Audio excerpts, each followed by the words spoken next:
భక్త ప్రహ్లాదుడు ఆయన తండ్రి అయిన హిరణ్యకశ్యపునికి వివరించిన నవవిధ భక్తి మార్గం. శ్రవణం కీర్తనం విష్ణోః స్మరణం పాదసేవనం అర్చనం వందనం దాస్యం ఆత్మనివేదనం. భగవంతుని కృప మనం ఎన్ని విధాలుగా పొందవచ్చో మనకి భక్త ప్రహ్లాద ఈ విధంగా వివరించారు. మొదటిది శ్రవణం.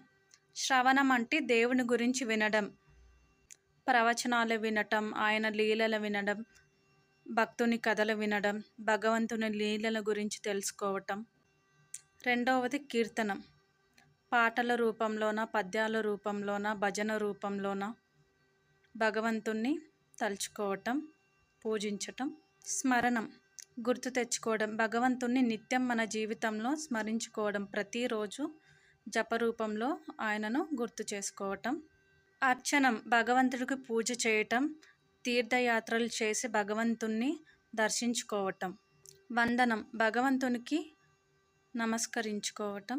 దాస్యం, దాస్యం అంటే భగవంతునికి దాసునిగా అవ్వటం. భగవంతునికి స్నేహితునిగా అనుకొని ఆయనతో స్నేహబంధాన్ని ఏర్పాటు చేసుకోవటం. ఆత్మ నివేదనం, మనల్ని మనం భగవంతునికి అర్పించుకోవటం. పాదసేవనం, భగవంతుని యొక్క పాదాలకు సేవ చేయటం.